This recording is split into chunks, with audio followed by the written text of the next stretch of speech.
Hey guys, it's LNS here once again, bringing you another Rome 2 Total War online battle commentary, and this time I'm gonna be playing as Athens. So, there's a lot of people out there saying that Athens really suck. I agree to a certain extent that Athens doesn't have any notable elite units. The only notable unit that they have is the Hippias Lancers, which is my general's unit over here. But they can still be pretty strong. They are mercenary veteran hoplites. It's actually pretty good if you know how to use them properly. 38 attack, 45 weapon damage, 29 charge bonus, 73 melee defense, and 100 armor. Pretty solid all-round hoplite unit. I've been figuring out how to use hoplites, and I realized that they're actually a very good holding unit, and they move pretty fast compared to Pikes in phalanx mode. So yeah, let's talk about a little bit about my build. I have 6 units of mercenary veteran hoplites, alright, and 3 units of mercenary Cretan archers, these guys. My main motive was to take out his archers. He had 4 mercenary Cretan archers, so he had advantage of archers and cav, so I have to take out one of those advantages. So I'm willing to sacrifice some of my citizen cav to do that. He has 4 foot companions and 2 royal peltasts, 4 Cretan archers, and his foot companion general, 2 Aspis cav and 2 Sarissa cav. Alright, over here I'm gonna talk about cav micro. You can see that I've already given up on this cav, but I want to make the full use of him. So instead of charging it like that into his spears, I pull it out here so that I kind of dodge his spears. His foot companions are pretty slow, so you can actually micro. And I wanted to go in here, which I did, and I managed to harass his archers from firing at me. His Sarissa cav is going to be taken out. His Aspis cav is on the flanks. He's trying to find a way to get in, but pretty hard to get in here because of all my hoplites. So my cav died, but I did quite a good damage in terms of disorganizing his whole army, as you can see. You can see another cav micro coming in, micro in between the spears. Because his army is so disorganized, you can actually sneak cav behind if you micro it well enough. Alright, you can see here I'm doing a 2-prong attack, one on here, one on his archers here, and the other one trying to get behind this line. So I get a pretty good charge off for the archers here. You can see that's about 70 men straight away from the charge. I'm gonna pull out my cav, and I'm actually gonna charge in my cav over here, get a charge off, which is pretty good. Sorry about that, guys. As I was saying, really important to micro your cav. You can see how much damage they can actually do. As I was saying, he had the advantage of archer numbers, but then I'm withering them down to 70 men, 64 men, one of them even routed at 48 men, 78 men, so pretty, it's actually pretty worth the price for my citizen cav. My citizen cav costs 570, Cretan archers cost 540, so it's actually pretty worth it. So now that his archers and my archers are kind of equal, I have a little bit more archers since my archers are at full strength. Now I can take the fight to him. In terms of quality of troops, his troop is much better than mine in terms of quality, but I have the numbers, and I'm against Pikes, which means that they are more of a defensive unit. So they move pretty slow in Pike formation, so I can actually outmaneuver them with the hoplite units. So I'm starting to learn the usage of hoplites because I'm still not that familiar, but their stats is actually pretty good in terms of melee attack, weapon damage, and melee defense, so I'm still learning. One thing I found though, that they do not need to be in a phalanx formation to fight all the time, so sometimes actually just to leave them, it's better just to leave them like that. So he has his Aspis cav around my flanks, but my guys are guarding it, and also the mercenary veteran hoplites have the encourage ability, if I am not wrong. Yep, they have the encourage abilities, which is actually really good for their price. They give each other a boost in morale, so it's actually pretty good. You can see encourage ability will provide a morale bonus to nearby allies. So it's actually really really good for their price range. So I will try it out more. I'll try out the hoplite units more, especially these mercenary veteran hoplites for Ethan. So so now he tries to sneak his cav once again, turn my archer around, and charge in my citizen cav because it's pretty worth citizen cav for a Espis cav. Because one Espis cav costs about 980, 970. Citizen cav only costs 570, so it's pretty worth trade-off. And my archers are firing as well, so the Espis cav is actually gonna take damage, but my archers are doing more damage to my citizen cav.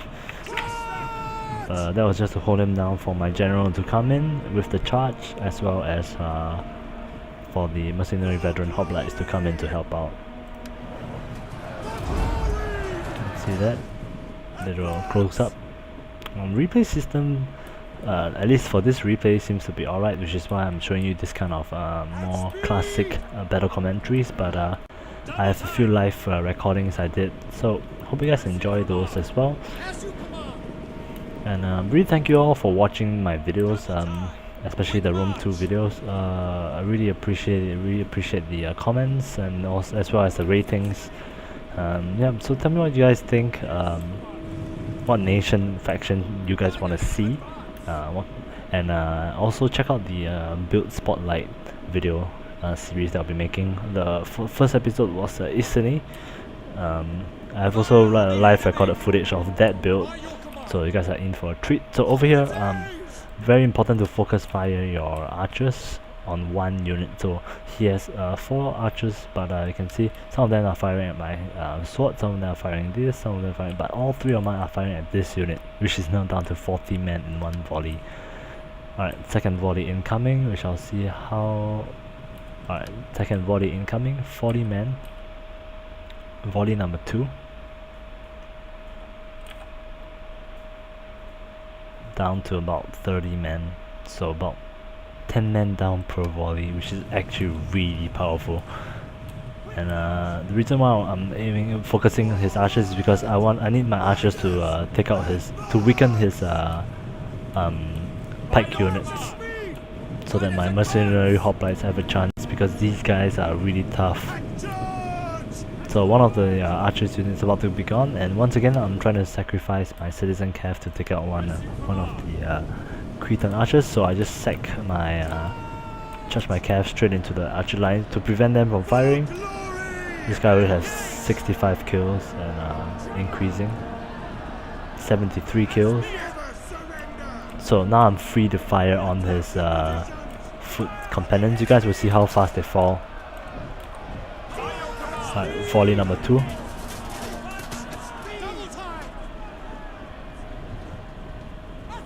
And get my guys even closer to deal more damage. So you guys will see the crazy amount of damage. I'm moving my hoplites constantly. I have one of my archers firing into that. 2 of these guys are firing in here. Down to a 95 men already for a foot companion unit. So archers are actually really strong in this game. Skirmishers are really strong in this game, especially archers. They do so much damage. Slingers do consistent damage slowly, but archers just BAM! Look at this, 56 men already. So he's actually gonna rout, and he tries to get his cav charge, but I keep moving these 2 units, as I said before. Pin down his unit with my hoplites, as I said before. I caught him out of pike formation, charge in my general, and this unit is pretty much gone. And over here, his flank, he has a royal peltas defending his flank. You guys can see how I once again use the mercenary hoplites to defend the flank. They have a pretty high morale for how much they cost, 650. as well as the encourage ability. So I pin him down over here. They do a pretty good job of holding. Really high. They're in phalanx mode, which increases their melee defense as well. And I'm actually gonna move this sword unit over here to charge him from the back. Cav action going on here. He tries to charge my general, but I managed to move him around. He actually got a really good charge into one of my archer line, which is why I only have one unit of archers remaining. But alright, what I want to show you guys now is how you can actually beat pikes. Alright, there's a lot of people saying foot components are OP, the pikes are unbalanced, the pikes are OP, but you guys will see how to actually beat them, especially when they're disorganized. When you have the archer advantage, you'll force them to engage you, and they'll be out of position then. So always bring skirmishers to give yourself the advantage. To if he stays stationary, you can just shoot him to death. So you force him to move over here. As I said before, because I have the numerical advantage, let's say I'll actually flank my Thorax Swordsman behind this Royal Peltas, which is actually an elite unit and they're losing, but he get a really good charge with his Espis Cav to deal quite a lot of damage. But over here you can see he's targeting this Thorax Swordsman unit over here with his pikes, so I charge it from behind with my Thorax Swordsman, and now I charge it here again because their pikes are up. Same thing over here, he's trying to charge my Thorax Swordsman, just run around, keep running, and keep getting onto the side, so you can see how slow they move. So now he changes his target to this mercenary hoplite, and I start coming in from behind. Because pikes are really slow, as you can see. So I'll just keep moving around here and there. You can see I'm not sending everything in because you really don't want to blob up your units. So these pike units are attacking my guys over here, so I come in from behind with my hoplites, and I charge the archers with my cav.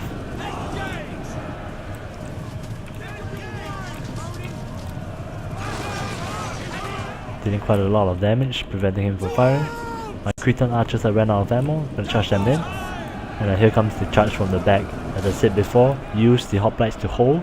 They can hold quite a while, and then charge in from the back. So these guys will go down pretty fast. And the blob over here is still fighting on, which is good. The Royal Peltas is actually really tough, and Espis Cav as well, but you're just gonna get outnumbered, and I'm actually gonna win the battle over here pretty soon. So this is just one of the examples on how we can win the pike units, just by sheer outmaneuvering as well as having the skirmish advantage. Yep, so I hope you guys enjoyed the couple of things I've demonstrated to you guys in this battle, and yeah, I'll see you guys in the next video. Take care, bye. These guys are really deadly if you use them right. 4 units of Citizen Cav. I took them because they're cheaper, and I like Cav in numbers compared to quantity. Compared to quality. My general unit is the Hippias Lancers, and I have 4 Thorax Swordsmen as my flanking unit. As I said before, the hoplites is a really good. Actually, the hoplite is actually a really good, both as a flanking force and as well as a holding force in the middle. By holding force, I don't mean forming a defensive line, just being there to protect my archers. That's what I mean by holding force. So that's my army. Pretty big in terms of numbers. My opponent has 2 units of Espis Cav. My opponent is playing a Macedon. Really good Cav, Espis Companion Cav, and 2 units of Sarissa Cav. So over here, right off the bat, you're gonna see some action. He's retreating his archers, so he's gonna charge his Sarissa Cav into my Citizen Cav. And because my Citizen Cav wasn't targeting his Sarissa Cav, he gets a pretty okay charge, but because it's a Sarissa Cav, it doesn't do that much damage to me.